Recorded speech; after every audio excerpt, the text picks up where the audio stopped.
Now, for our honored guests, let me tell you what happened recently. As I was walking through the museum, of course, I entered the door. It was the men's door on the right-hand side of the sanctuary. And of course, I continue to be enamored with that desk because it's the last piece of furniture that came out of the West Hall at Northwestern College. And it was preserved by the Tarks family and just within the last couple of years donated to the museum. But what has then especially caught my eye is that corner in the dust. I saw HI-51. What could that possibly mean? Well, we live in America, and lately we've gotten used to the numbers referring to the presidents. And, well, I immediately knew what that was all about because, well, how many presidents have we had in the Senate? It's been 10. Muehlhäuser, Baden, Rhein, Streisgut, Baden, Bergman, Brenner, Naumann, Mischke, Gergel, number 10. And of course, the HI, this message is that President Gergel is coming and that we want to give him a high five. And he is here tonight. Ladies and gentlemen, let me join me in welcoming former President Karl Gergel.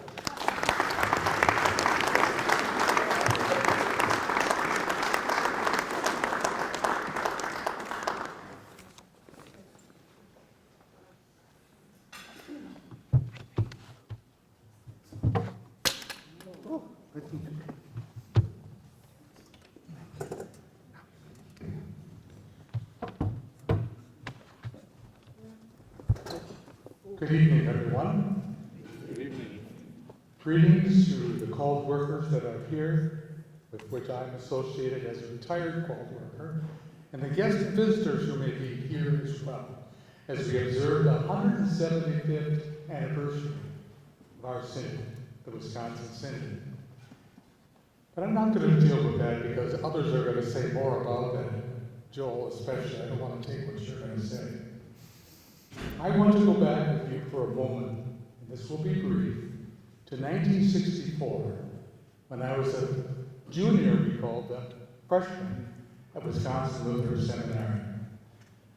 I had long anticipated being there, particularly to have John Meyer as my professor. And the very first day, somehow I was in the middle of the first row, right in front of the professor.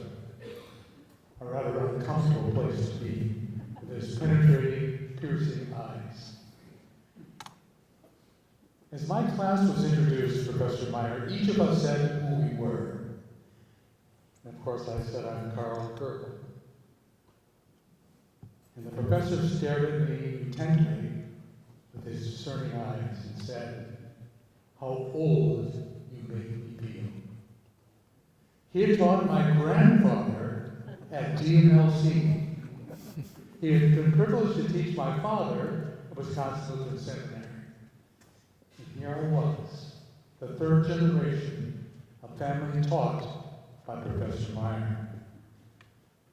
I give you this little history, Annette, not in any way to minimize the others who attend Wisconsin Lutheran Seminary, or to exaggerate my importance to that. Because I believe there is something this reveals to us, teaching 3 generations of how God has used our seminary, and especially His inspired word, to keep us faithful to the truth. Professor John Meyer taught and preached for 68 years. 44 of them he was at Wisconsin Lutheran Seminary. And 16 of those 44, he served as the seminary president. He's not alone in the professors of our synod who remain faithful to the truth and have conveyed that truth to us, and hopefully through us, to others as well. me in his class because his knowledge was so vast, so overwhelming, and how humbly he was in using those gifts to the glory of God and to lead young Pastor B to be as eager to shed the word, send the word out as he was.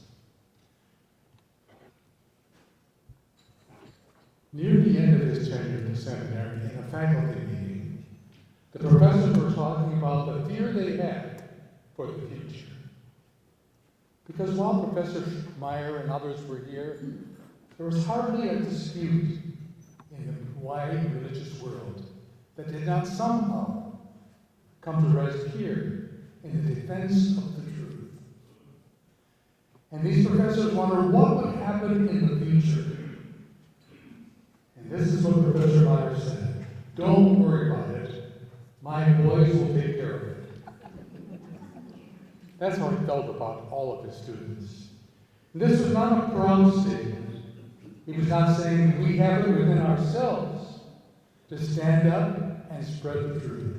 Rather, it was a reference to the power of God through His Word that keeps anyone faithful to the truth.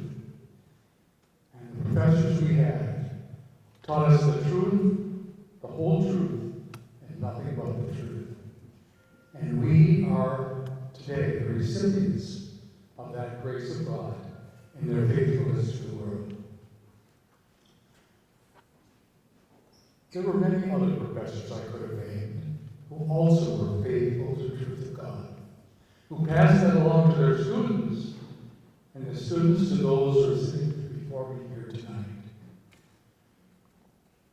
How confident they were, not in themselves, or the gifts that God had given them that they shared with others, but their confidence was in the power of the Word, inspired by God, supported by His Spirit. They were given the strength to stand up for the truth. But what about the future? These professors were a little bit immobilized by that. What would happen down the road? We know what's happened. God, for 175 words, it's 175, maybe more than that, 175 years, has helped our sin remain glued to the Word so that we can breastfeed it wherever we go. We thank God for all that God has done before. And we thank Him for the promise that He still is with us, and the power of His Word remains. We're proof of that. And others may be as they hear it also. We thank God that through our professors and through many others within the WELS, God has preserved for us a legacy of faithfulness to His Word. How better could we express that than Johann Sebastian Bach expressed it with every composition he composed? For at the end of it, there were 3 Latin words: Soli Deo Gloria. To God alone the glory. As we observe the 175th anniversary of our beloved synod, it was not because of us, but because of God and His Spirit working through the Word that convinced us of its truth and passed along that truth to others. So this year, as we celebrate 175 years, perhaps we could reflect on the words above. Soli Deo Gloria. Not unto us, O Lord, but unto your name be the glory. We praise you, you kept our sin faithful to your word. And through us, Lord, pass along that faithfulness to those who will hear us. May God bless all of us, and especially our beloved synod, as it stays centered on the truth and pass it along to others. Soli Deo Gloria. To God alone the glory. Thank you very much.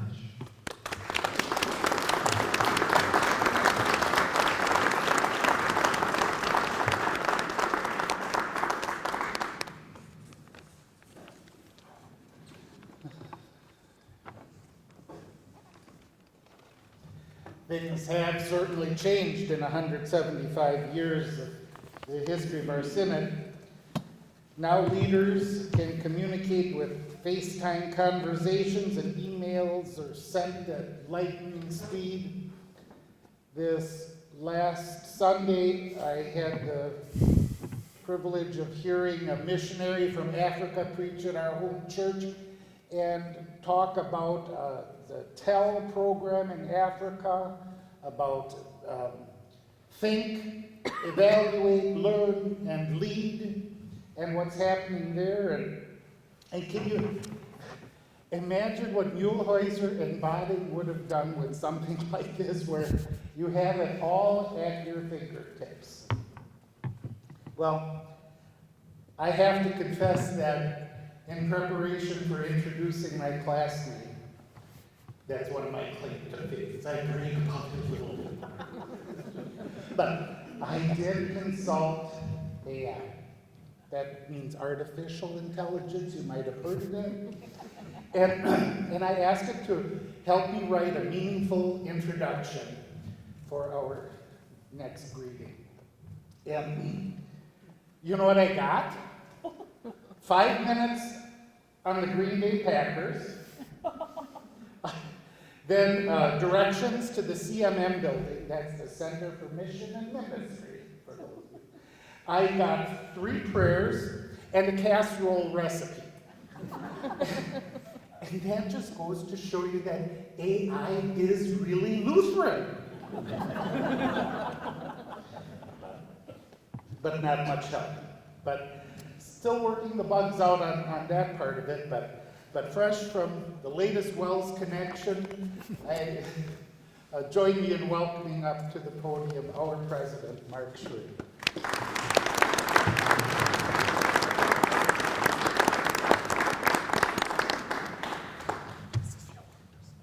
Thank you to my classmate for reminding everybody how old I am. That was only almost as painful as the last time that the seminary and pastor track professors at MLC got together. And another good friend of mine named Tom Nass stood up and said, you know, other than Mark Schrader, I'm the oldest guy in the room. I'm sitting there among this faculty of seminary professors and college professors realizing, yep, I am the oldest guy in the room. So that was kind of humbling. So thank you for coming to this event. And I'd like to thank the WELS Historical Society for planning it and for carrying it out. There are a lot of people who would say, when they hear the word history, that history is really nothing more than a dusty, dry collection of facts and dates that really aren't relevant to today's world. My apologies to Professor Otto for that. But you know, the history that we're celebrating is so much more than that. It's really his story. 175 years of God's story that he has written with us as the characters. It's a history that we see how God had established our synod, how God made that synod grow, how God in his grace kept us faithful to his word, and how he has enabled us for 175 years to proclaim the saving gospel of Jesus Christ, not only here in the United States, but around the world. So as you look back on that 175 years of history, can't you just see God's grace in action? From a synod that was started, that could be described as, at its beginning, as hardly a Lutheran synod. Of course, we came from pastors who had come from Germany, actually Prussia, where the Lutheran and the Reformed churches were forced to merge by the King of Prussia into a single church body. And so for the men who served in those churches, doctrine was not really very important. And you could worship at Reformed churches, Reformed could worship at Lutheran churches. There was very little distinction or difference. And so the first men who came to this area and founded the Wisconsin Synod were not what you would call confessional Lutherans. In fact, they were called the New Lutherans, compared to the old Lutherans, like the people who started the Missouri Synod, who were confessional Lutherans, who were faithful to the Scriptures, who understood what doctrinal fellowship was. And so it was this God who enabled us very quickly, because of the leaders that he soon provided, to move from being a squishy Lutheran church to becoming a truly confessional Lutheran church that we are today. And I have to say that that was also with the help of our friends in the Missouri Synod. They gave us that kind of encouragement. Late in the 1870s, it was God who enabled us to join together with other confessional Lutheran church bodies into a fellowship that was called the Synodical Conference, a fellowship that lasted for almost 100 years. It was this God, as he wrote our history, that enabled us to endure depressions, debt, wars, and to emerge from all of those challenges as a stronger church body, stronger because of our faith and trust in God's preserving and gracious power. It was this God who enabled us to make a very difficult and painful decision in the early 1960s to sever fellowship with a sister church body because of doctrinal reasons. It was this God who enabled us to change from a German-speaking church body serving mainly Germans to an English-speaking church body that adapted to the setting that we found ourselves in America. It was this God who enabled us to grow from a Midwestern church body to a national church body. Remember the expression, every state by 78? We almost made it. But that just shows that the mission zeal that God gave our church body was alive and well. It was this God who provided a seminary for us, as President Kirkle mentioned, that provided well-trained pastors to serve God's people, and which in fact is the only Lutheran seminary in the country that has always remained completely faithful to God's Word. So, what can we say about this history? It's his story. We are what we are today because God's hand was writing our story. And for that we can be eternally grateful. And that's something we can celebrate every day from here on. May God bless you. May he bless our pastors, teachers, and staff ministers. And may he continue to bless all of the people of our Synod as he continues to write that wonderful story of his grace. Thank you very much.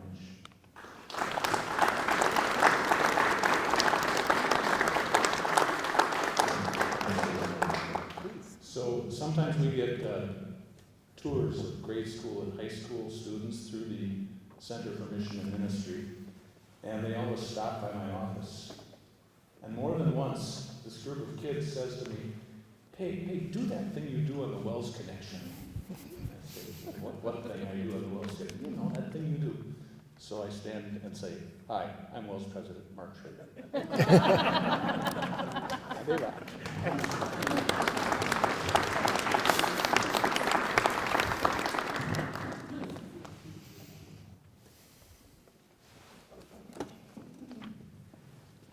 Well, our featured speaker tonight is a native of Milwaukee, baptized and confirmed at North Trinity Evangelical Lutheran Church. He graduated from Northwestern Preparatory School, which doesn't exist anymore, in 1987, and then from Northwestern College, which doesn't exist anymore, in 1991, and then from Wisconsin Lutheran Seminary in 1995. He has served as pastor at Good Shepherd, Midland, Michigan, First German in Manitowoc, Reformation in San Diego, California, and Trinity, Monaco, Wisconsin. Since 2011, he has served as the professor of church history and education at Wisconsin Lutheran Seminary, and since 2016 as the Dean of Students and Recruitment Officer. He has co-authored the 175th anniversary book, Christ Through Us, and will give the keynote address at the WELS Convention this summer at Martin Luther College in New Ulm. He and his wife Laura have 3 children, 3 grandchildren, and his favorite pastimes are walking, traveling, and cheering the Wisconsin sports teams. Please join me in welcoming Reverend Professor Joel Otto.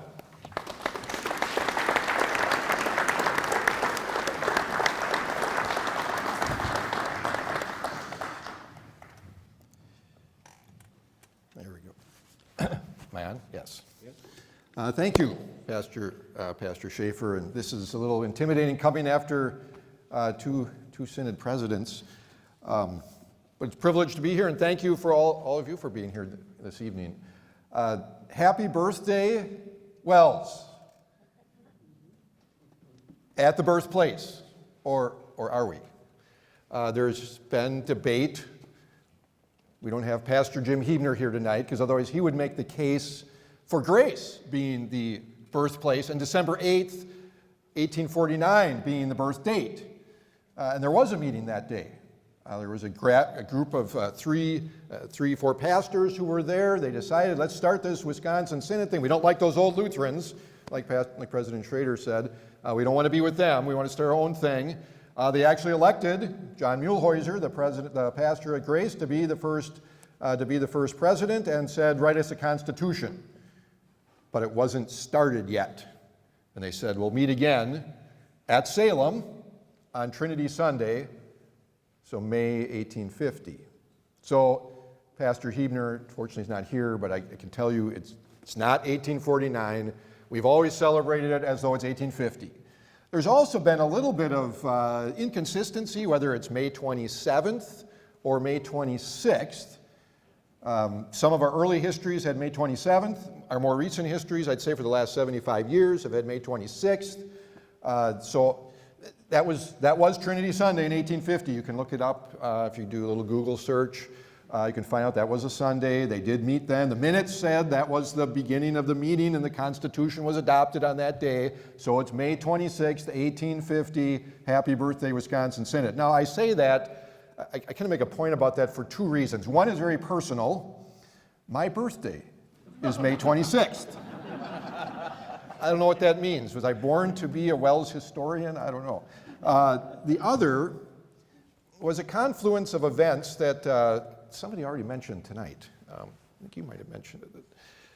Or no, Pastor Meyer was talking about it, I think, before. Last year, May 26th landed on a Sunday. And it was also Trinity Sunday. Confluence of events. And I was here at Salem. I had been a member here. We transferred to St. John's. My wife teaches over as the Early Learning Center director at St. John's in Wauwatosa. But we were back here for that service on that Sunday because they dedicated their newly refurbished Tracker Action pipe organ, and I had been on the organ committee. And as I sat there, it dawned on me. I wonder if John Muehlhäuser and those other pastors could have imagined that 175 years later, to the day, just that Salem would have been dedicating a new pipe organ just 100 yards or so across the street on that same day. I just seemed kind of amazed. At the same day, they were establishing the German Evangelical Lutheran Ministerium of Wisconsin. And that new organization, it could have gone sideways pretty quickly. For one reason, shortage of pastors. There was this influx of German immigrants into America. They were moving into this new state, Wisconsin. It was only 2 years old, moving into the frontier areas of the state. A lot of them were Lutherans. And there was just a trickle of pastors coming from those German mission societies to come over and serve them. So there was that shortage of pastors. And some of the pastors we were getting, the Wisconsin Synod was getting, were questionable character at times. Certainly, as President Schrader mentioned, a lot of them were not didn't have a lot of training as far as good Lutheran doctrine. The doctrinal integrity and knowledge wasn't really there. Some were, as we were cutting some. For every Johannes Bading and Philip Kahler, you also had a guy like Ludwig Nietmann. May have never heard of Ludwig Nietmann. I know Pastor Dauk over here has heard of Ludwig Nietmann. Ludwig Nietmann, his name became an adjective in Wisconsin Synod circles to describe pastoral incompetence and meddling. Pastor Dauk recently wrote and researched and wrote a paper on that I got to read because I was his advisor. He got his Master of Sacred Theology degree on Friday at Wisconsin Lutheran Seminary. Nietmann, this guy was a piece of work. It seems that he had spent time in prison in Germany and then came over first to Buffalo. I think he was kind of maybe getting away from the law or escaping problems. Comes over, he's married, he's got a couple of kids, they get baptized. They actually get baptized in the Buffalo Synod, probably by John Grabow, who was the founder of the Buffalo Synod, one of those old Lutherans. And then he gets convicted in Buffalo of being, I gotta make sure I read this right, because Professor Christie will correct me otherwise, a Schweinedieb, pig thief. And he was sentenced to like 6 months in prison, but it seems like he never served because he maybe escaped got ahead of the law a little bit and comes to the Milwaukee area. And ends up in Greenfield at St. John's, which is today 68th and Forest Home, and got to be their first full-time teacher at their school. Now, why they chose him, I suppose he had some reputation, had some education, desperate times, desperate measures, he's a teacher. Then their pastor retires, and the members are, again, kind of desperate, so they petition the synod, can we have this guy ordained? And reluctantly the synod agreed, with some caveats. You got to have the guy do a little bit of studying and so on, but he's ordained now. About a year or so later, he gets a call to St. John's up in Newtonburg, near Manitowoc. About 2 years after that, his reputation catches up to him. He has to write, sign, and read at the Synod Convention a document where he said, I am resigning my call. I will never again try to be a pastor in the Wisconsin Synod. In fact, I will never pass myself off as a Lutheran pastor ever again and will leave the Synod. Basically, he's getting excommunicated, I guess, for his indiscretions and his cover-up of the whole thing. Well, it doesn't stop Ludwig Nietmann. He manages to worm his way into some non-Wisconsin Synod congregations, one that ends up going to Missouri Synod eventually, and then he lands up at Emmanuel in Kewanee, which today is a Wisconsin Synod church, but at the time was kind of one of these independent, new group. They haven't really affiliated with a synod, and there he really gets to work. If I remember right, he's like doing services for the Masonic Lodge. He's preaching in the local Methodist church. He's meddling in a neighboring church in St. Paul's, Algoma. Finally, the Emmanuel people get fed up with him. They oust him from the call, and the next pastor they get is an assignment from the seminary, some guy named August Pieper. And August Pieper comes up, cleans up the Nietmann mess, and brings the church into the synod. Now, I tell this whole story, and this is where God's surprising grace comes in, because that's something that the more I've studied and read and researched and written and presented on the Wisconsin Synod history, you see God's grace at work, and you see it surprises us time and time again. And so here, in this situation with Ludwig Nietmann, here's why I say this.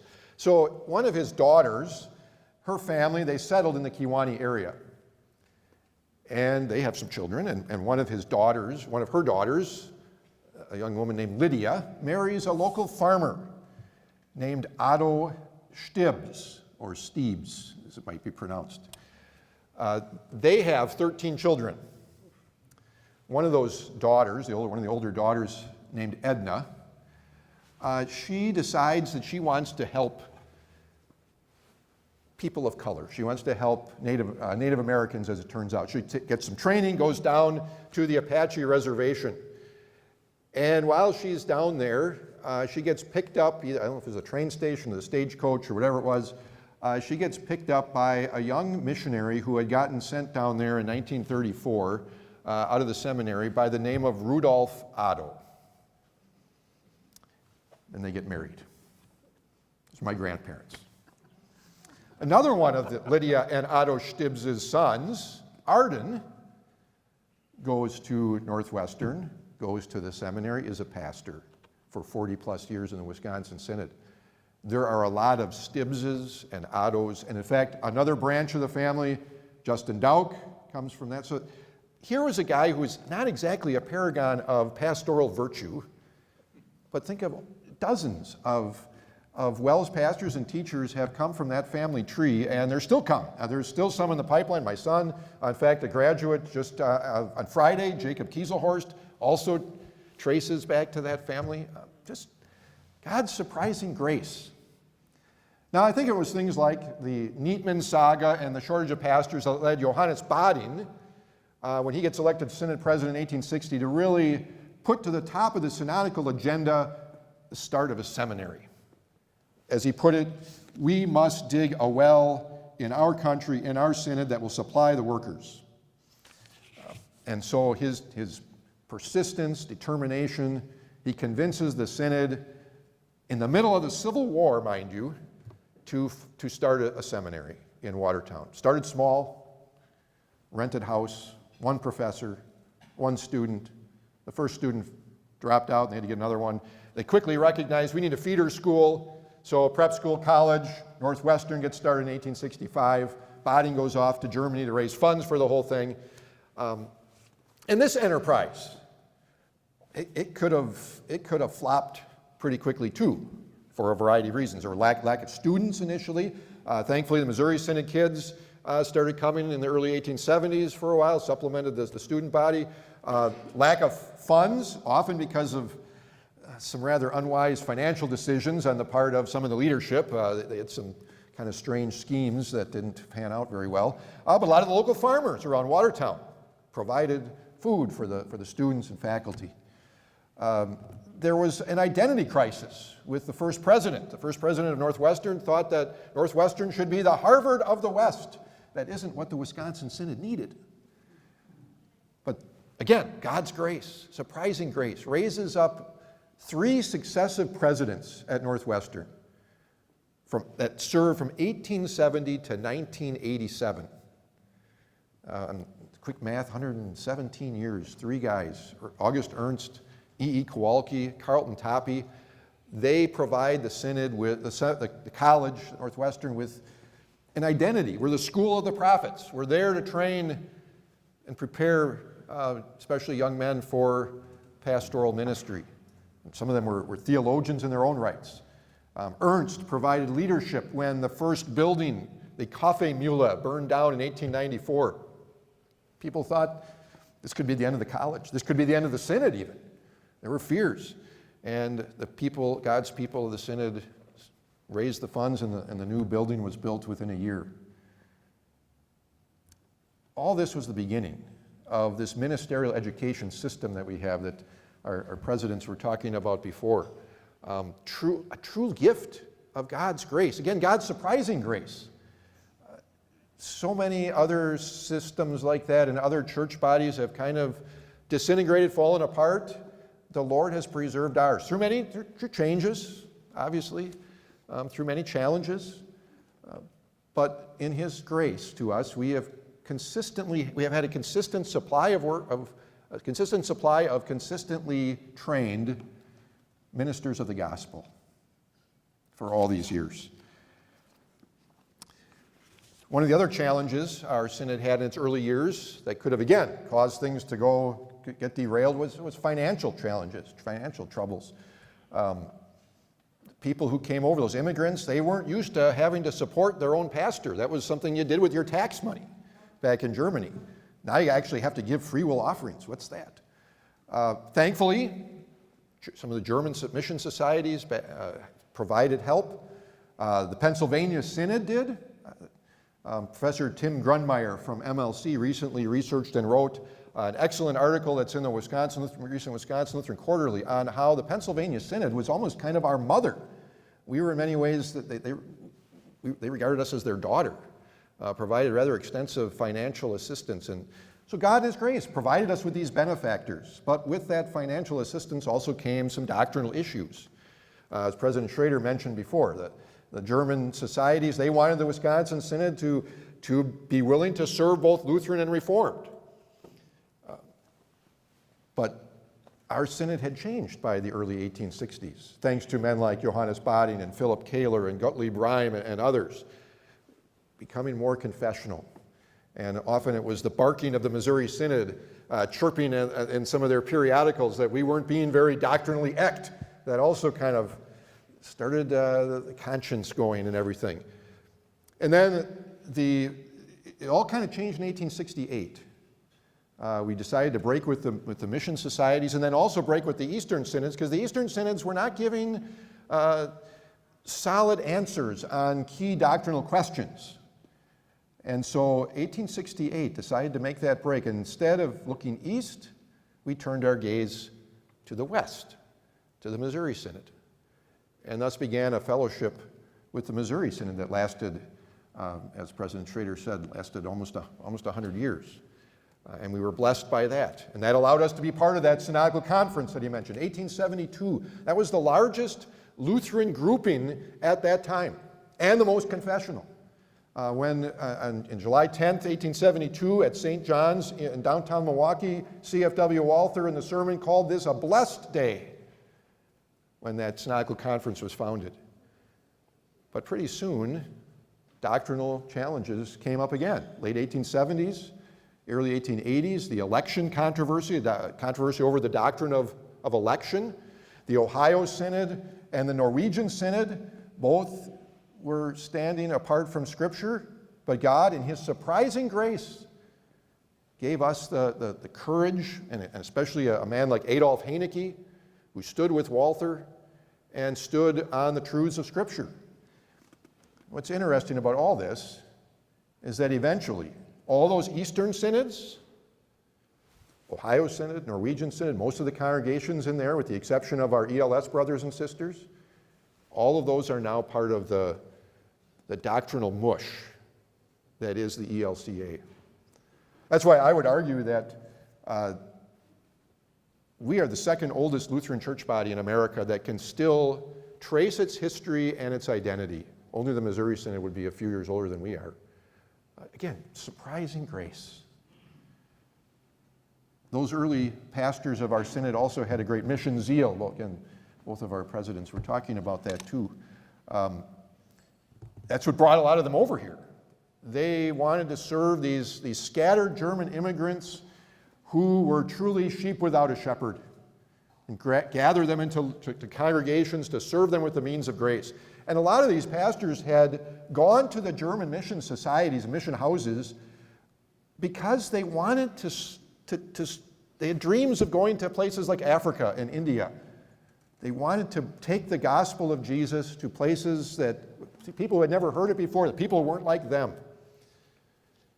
Well, those dreams became a reality in 1893, when the federated group now of the Wisconsin, Minnesota, Michigan synods got together and said, we're going to start this missionary work in Apache land, the Apache reservations down in Arizona. Long ways from Wisconsin, by the way, back then, especially without immediate communication. Well, we sent 2 seminary graduates there. We didn't think the thing through all the way, I don't think, very well. Sent them with no language training. They were really good at German. They know a little bit of English. Apache? Not so much. Didn't really send them, no house to live in. They had basically glorified tents, and discovered quickly that the climate of Arizona was not exactly friendly all the time. It got really cold at nights in winter and really hot in the summer, and that tent doesn't do a whole lot. No missiology training. Where were they to start? How were they to start? And then we're sending them to Apache, who kind of looked at white people with a lot of suspicion. And again, God's surprising grace, perseverance, and patience eventually produced a small beginning, And then you get the next generation of missionaries. Names like Gustav Harders, Edgar Ginther, and his son Arthur, Francis Uplager and his son Alfred, and his son-in-law Henry Rosen. People who spent decades serving those Apache. And again, by God's grace, God's surprising grace, the Lord allowed us to be part of mission work that brought the gospel of Jesus to thousands of these Apache. And today we still have 9 congregations we serve there. That mission zeal, of course, continued. You think of the time that's paying down the significant synodical debt during the Great Depression and World War II that eventually led to the sending of Edgar Heinecke and Arthur Wacker in 1949 to explore their fascinating exploratory journey of southern and central Africa. And so we have the beginnings of our overseas mission work, our world mission work. 75 years later, you think of how that has expanded. I just think of since the days of President Gergel and then President Schrader, how even just in these last 50, 35, 40 years, it just, all the different countries that you would never have expected we could go. God's surprising grace. Then we get to the 1950s, through 1970s. As a lot of other church bodies in America are experiencing decline, mainly because they've stopped being faithful to God's word and gone in a more liberal direction, they're shrinking, like Methodists, Episcopalians, Presbyterians. The Wisconsin Synod was blessed with phenomenal growth. We get into the world mission work. Our local congregations are exploding. Salem would be an example of that. Went from a congregation of about 200 to 600 by the end of the 50s to 1,200 in the early 70s. Schools growing. In the 1950s alone, the Synod started, 5 or 6 area Lutheran high schools, plus Wisconsin Lutheran High School built their new campus. All of our Synod schools had massive building projects. We basically rebuilt the Watertown campus between 1950 and 1975. And then talk about home missions. Now, there's a lot of stories here. One could go back into the late 1880s and 90s where we started moving away from Minnesota, Michigan, Wisconsin, started moving to the Dakotas, Pacific Northwest, obviously down in Arizona, Nebraska, Colorado. But the 50s, I think you really start seeing things take off, first to California and Florida. And then, like President Schrader said, every state by 78 and almost made it, got there in 83. That's a lot of work that the Lord allowed us to do in that short period, those few decades there. And again, His surprising grace, raising up leaders like President John W. Brenner, President Oscar J. Naumann, mission leaders like Edgar Heinecke and Norman Berg and Ray Wickman, and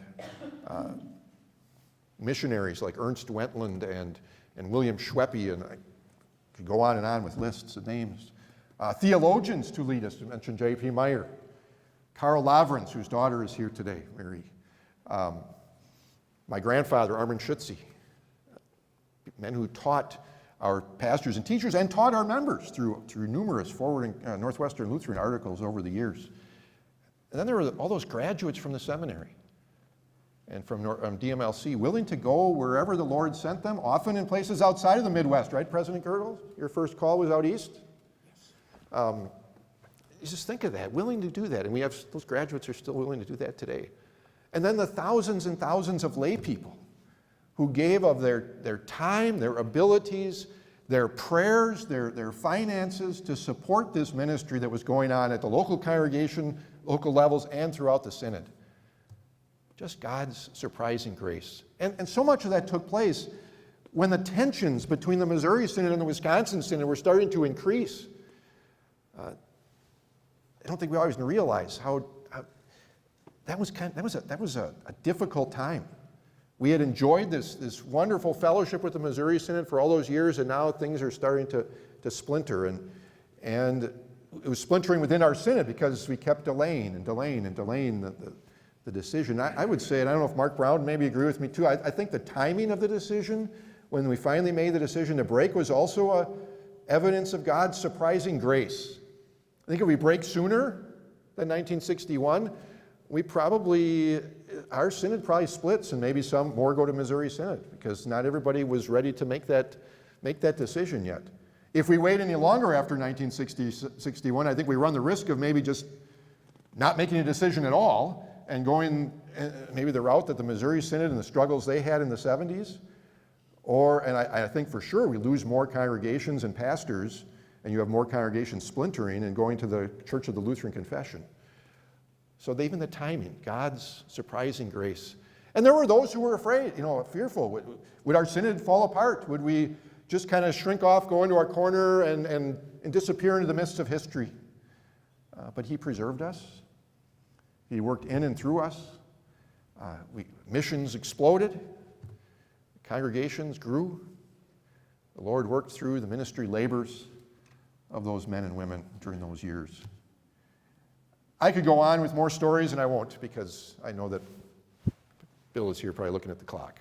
Well, actually, I haven't looked yet. Okay, but now that you mention it, right? Yeah. That's the risk you have when I don't have a clock. I have 50 minutes when I have students, so you kind of have to end. According to that. Okay. And there's so many more stories to tell, and should be researched and written about. That's why we have our WELS archivist, to preserve that history. Thankful for Susan and her work. That's why we have a WELS Historical Institute, to encourage that and tell those stories and just marvel at God's surprising grace to our church body. And I heard somebody, I think it was our seminary student who gave the prayer at the senior faculty banquet and said, our little synod. Sometimes I think we feel like it's a little synod, but it isn't as little as you think. And the Lord has continued to see fit that we have had the privilege of being faithful to His Word. He's kept us faithful, and He's kept us faithful in proclaiming that Word. And for that, we just all God's surprising grace for that. Maybe I conclude with this. We don't know what the future has in store,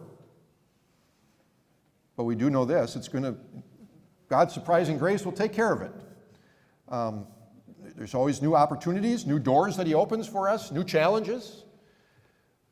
But we have His promise that His gospel will continue to be preached, and His grace will continue to go with us. In 1860, at the 10th anniversary of the Synod, John Muehlhäuser compared the small, humble beginnings of our Wisconsin Synod to the mustard seed in Jesus' parable.